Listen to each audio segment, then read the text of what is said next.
Before we start, just a quick thank you to all of you who have subscribed to this channel. It took me 4 years to get here. Thank you, thank you, thank you. And now to the more important part, which is obviously the content itself.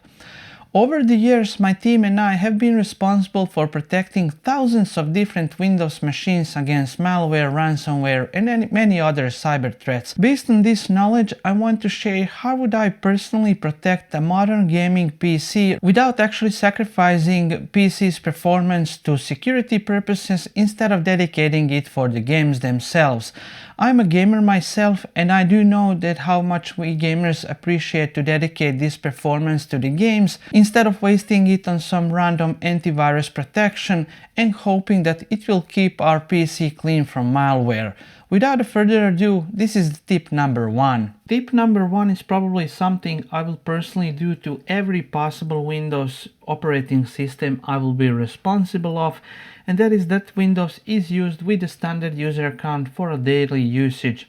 Especially in gaming PCs, we gamers tend to use our PCs with just a local administrator account we have created during Windows installation process. And why this is kind of risky to use administrator account for our daily usage is something I want to demonstrate you. I have here mod installation script for my beloved game, so let's see what this thing does for our game. So it's downloading some kind of RTX mod for my game or something. Let's see. Okay, so startup error. Obviously this is anything else but some kind of RTX thing, and we have here iWasHere file downloaded on our desktop. Why not? So let's see what this thing does under the hood. appidsvc. This file might not tell you much, but this is actually a built-in tool within the Windows operating system, and in this particular example I wanted to show you how we can manipulate these files in order to do stuff for us. Basically, I could have defined whatever exe is available to the public internet, and not only that, but it is also executing that exe file right after the download has been completed.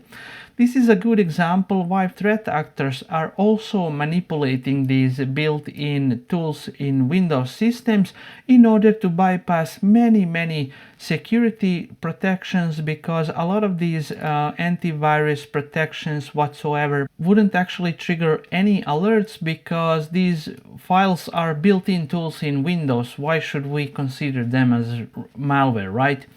And yeah, there's a lot of EDR, MDR, whatever tools available there which might kind of trigger some kind of alerts, but very few gamers and especially home users are actually using them. And this is just a kind of one important example of how we can kind of do stuff in Windows without actually causing any kind of pop-ups, messages whatsoever.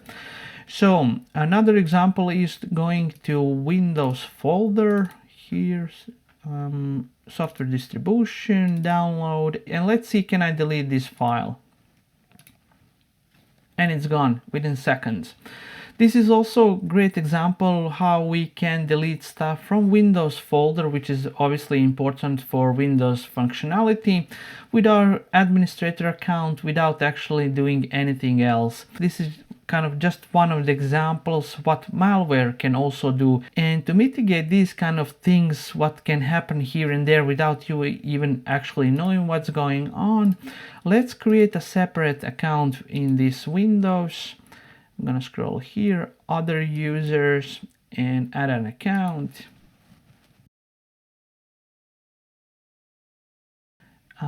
Add a user without Microsoft account because I want to create that local account.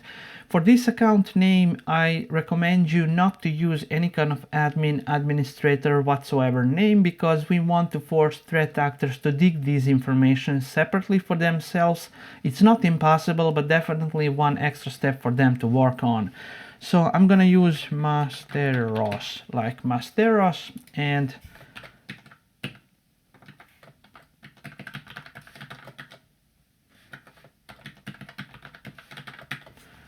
set it password. I'm gonna answer 3 simple questions here.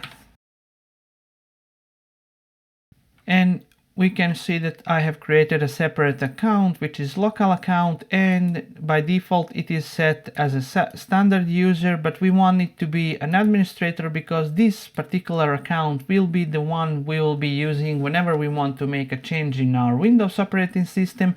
But other than that, we will still be using this gamer account for our daily usage.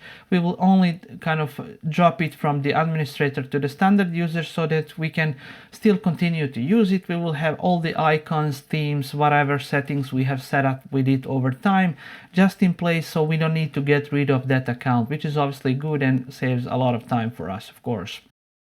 Now I need to restart this Windows operating system in order to have that second account available for me. And now we can see that I have two accounts on the left bottom corner here. I want to log in with Masteros.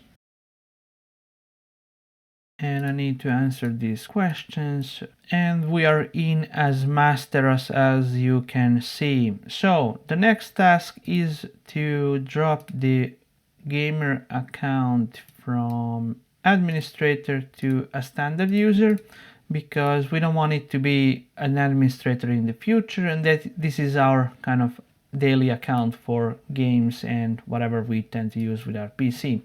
Next, I'm gonna log off with this one, sign out. Now I want to log in as a gamer and see whether I'm an administrator or a standard user. So let's see, accounts, and you can see that administrator part has been disappeared. So let's try to do the same thing over again by deleting some more stuff from Windows folder and see whether it will still work or not. And software distribution, download, and just blindly select all of these, delete. And it is not possible without actually typing the password for this administrator account.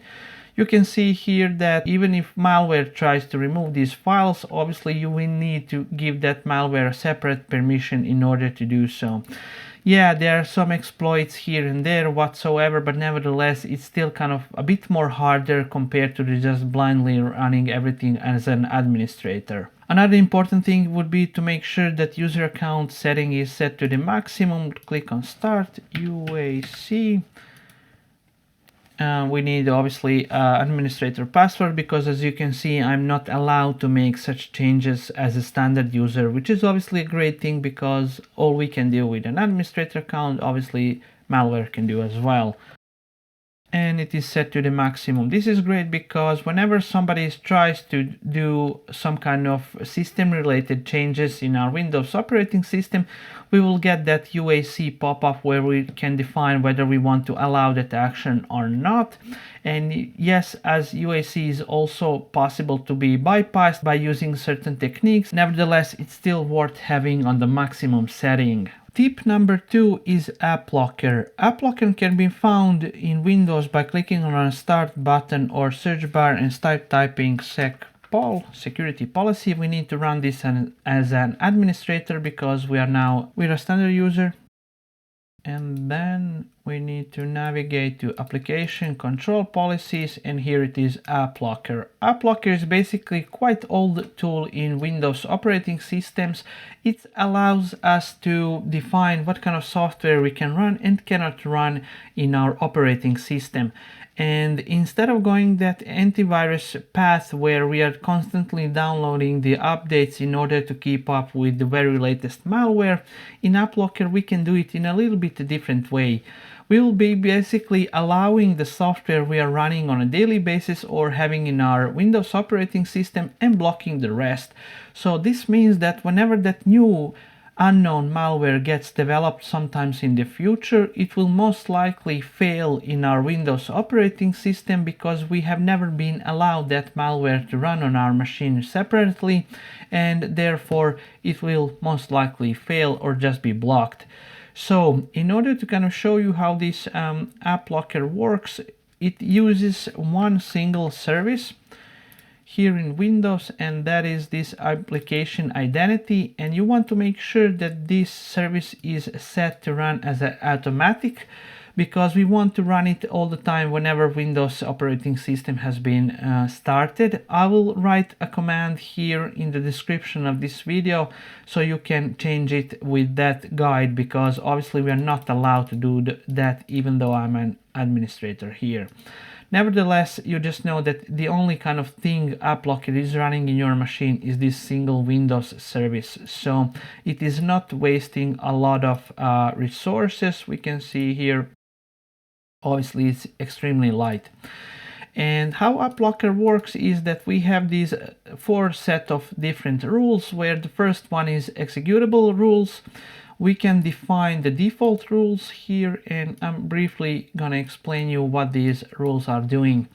Obviously, these default rules are defining that everyone in this machine, like meaning every single user, can run software from program files, both of them by the way. And we can also run software from Windows folder, because if we want to, for example, run Notepad, calculator, whatsoever, we need those permissions, right? And if you happen to be an administrator, obviously you can run all the files. And in the second part, we can also create another set of default rules where we are defining what kind of things we can install in this Windows operating system.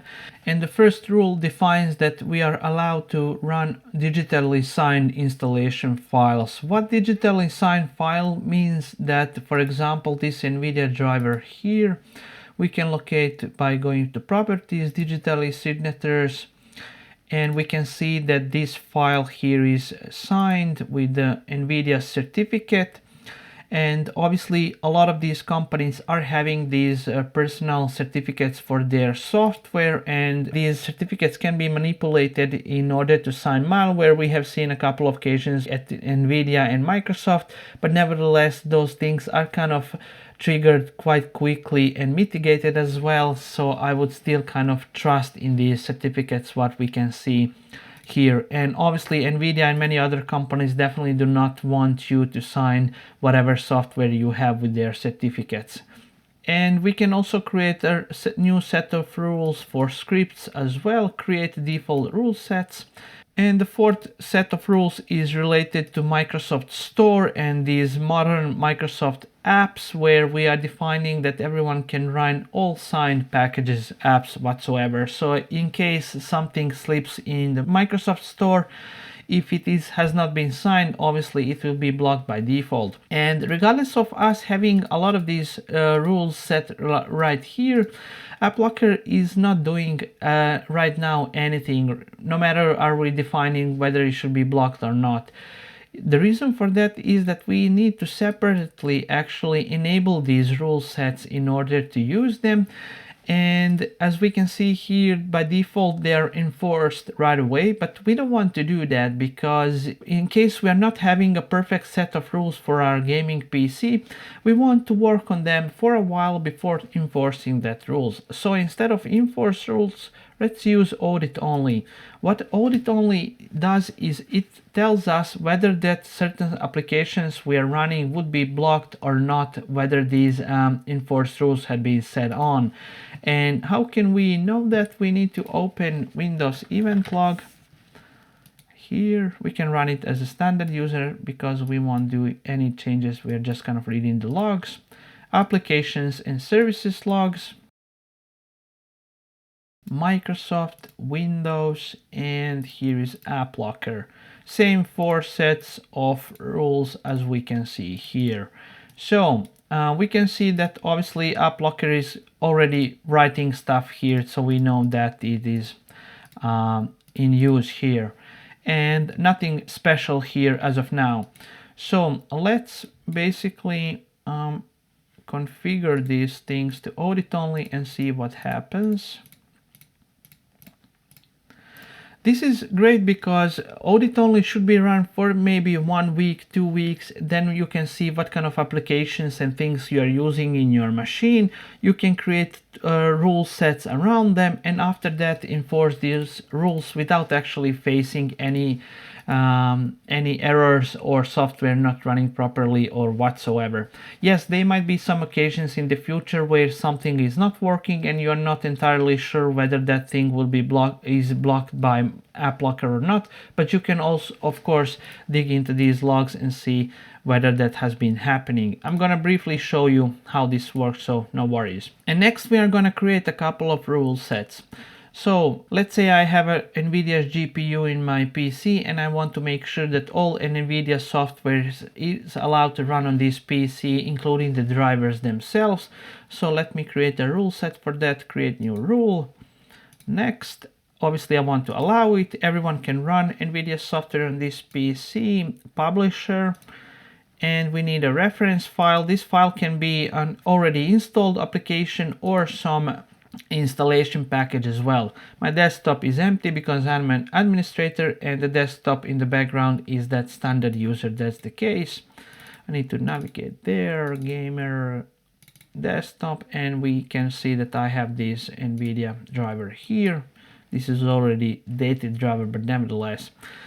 Here we can define how specific this rule is, but I personally recommend you to just go with the publisher and leaving everything with the asterisk, because we don't want to create separate rule for every single version, product name, whatsoever, because that can kind of get messy quite soon. So allowing NVIDIA as a whole would be my take on this. And then we can go next, publisher, no exceptions, sign on with NVIDIA Corporation, create rule. So we have one first rule defined here. I'm gonna share my set of rules in the description of this video, what I have been working on for a couple of years now. You can use it as a kind of baseline rule sets and then work from there. You can import the rule sets by clicking on Applocker, right mouse button, import policy, and then select the downloaded XML file. Just beware that that rule set will overwrite everything you have built there, so proceed with caution. Okay, now let's say we are prepared to enforce the rule sets because our rules are now in perfect conditions. Let's see what happens. Click on Applocker, properties. Instead of audit, let's enforce all these rules. Apply. And now let's see what happens. Let's see whether we can run NVIDIA's drivers here. I'm still that standard user, by the way. And it's asking us for a password, so obviously we can definitely run this application. It's not blocked. Okay, now let's try to run AMD's software. This app has been blocked by your system administrator. This is basically a warning message from Applocker, meaning that we are not allowed to run this software here. Why? Because we don't have a rule set allowing that AMD software to be run on this PC. Extremely powerful against unknown malware, of course. And how can we find that in event log, for example, this same message? Let me show you. We can go to event viewer, navigate to Applocker there, exedll, and filter current log. Let's select only critical and errors, and as you can see here, AMD chipsets whatsoever was prevented from running. So you can see there as well over time that whatever software you have been running using in your PC, everything what's under error is up to you to decide whether you should create a rule for that or just block it, whatever that software might be. So let's run another software. Discord, it's not running. Why? Because I don't have that rule sets. Steam, it's not running, no rule set. Let's create a new rule. Allow everyone, publisher, reference file. Let's navigate to user, gamer, desktop, Steam. I want to also create to allow all Valve software to be run on this PC. Now I have that rule sets. What happens when I click on Steam and it's asking me for administrator password? Obviously it is executing this file. So really powerful way to do that stuff. And I'm not sure, do you still remember that script we have been running in the beginning of this video? So let's see whether this will work. Still as the same user, we are the standard user.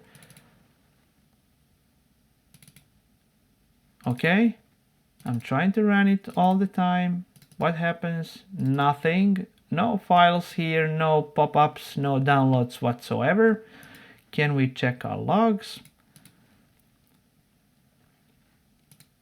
It's not here. Why? Because it is a script we have been running. So let's see.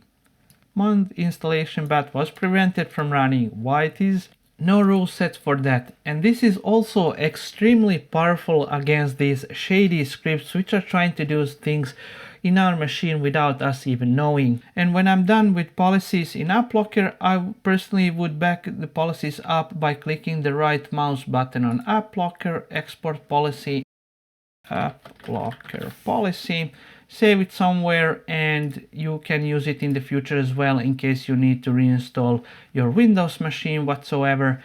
Then you can work from there. Tip number 3, hardening Microsoft Defender, previously also known as Windows Defender. We will be relying on group policy settings because a lot of these changes we will be doing cannot be found here in the graphical user interface. So in order to accomplish that, we need to click on Start button or search bar, if you prefer, gpedit.msc, and we need to run it as an administrator. Now we need to navigate over to administrative templates, Windows components, and scroll down to Microsoft Windows Defender antivirus. In this guide, I'll be focusing only on the policies I will personally change. So at the very first, we need to adjust configure detection for potentially unwanted applications. Obviously, these are some kind of toolbars, whatever crappy software might be installed whenever you are installing some kind of applications and they are coming as an add-on. This was a really mess back in the day, but nowadays gladly they're not that common anymore, but nevertheless it's still good to block them if ever Microsoft Defender detects them in your PC. And the next one is MAPS, MAPS standing for Microsoft Active Protection Service. In order to use all these policies here, we need to join Microsoft Maps program first. Maps programs might actually require some of your files to be uploaded to Microsoft, so that can be something what can kind of weaken your privacy. And I'm not here to say yes or no for this, but rather just to kind of present you this policy. You can decide for yourself whether you want to use this or not. But if you decide to use it, Advanced Maps obviously provides the best protection in terms of this feature. You can read more about it in Microsoft documentation. And the next policy I would enable is configure the block at the first sight feature. Next one is send file samples for further analysis is required. You can define here what kind of files you are prepared to send if you ever will.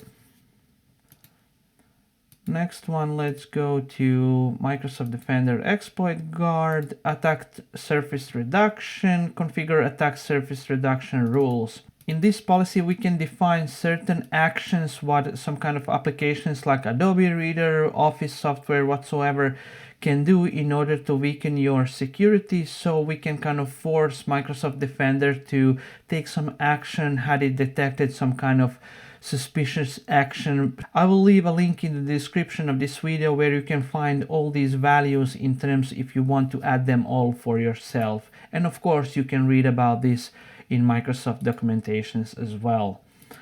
Moving on to next one, MP Engine. Here we'll be enable file hash computation feature.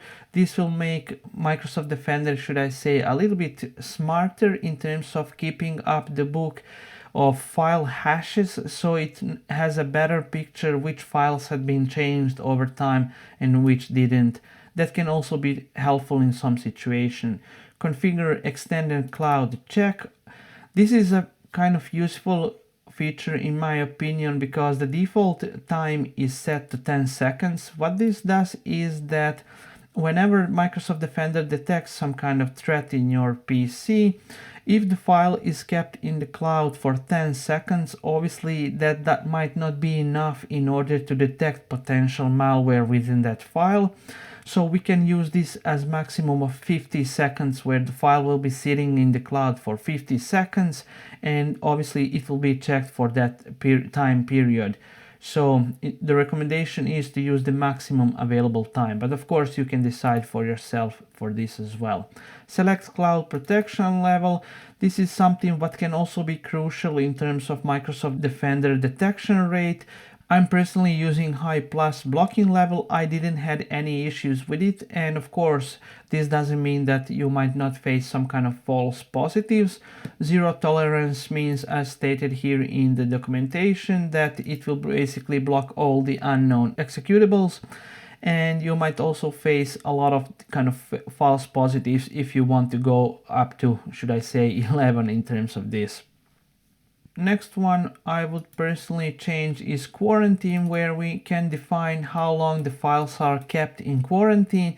Basically the default setting is that the file will sit on your hard drive as long as your operating system is working, but I would personally change this to 30 days because I'm sure that within this period I will personally notice if some of the valid files would be removed, but of course you can experiment with this as well for yourself. Moving to real-time protection, here we'll be disabling, actually turn off real-time protection, which means that whenever threat actors try to manipulate your Microsoft Defender, this will basically make things a little bit harder because they will need to have that administrator privileges, including the password itself, in order to kind of change this. So it's good to kind of protect Microsoft Defender from such threats. Next one is scan all downloaded files and attachments. This is also disabled by default, so I will personally enable it as well. And moving on to remediation, here we can change a couple of policies. Configure brute force protection aggressiveness. I have set mine to high because I want definitely to Microsoft Defender to kick in whenever it detects some kind of brute force activity in my Windows. Another one is configure remote encryption protection mode, also set it to block. Next one is remote encryption protection. I have configured remote encryption protection mode to enable, and I have set it to block. Block also means prevent suspicious and malicious behaviors in case it detects such.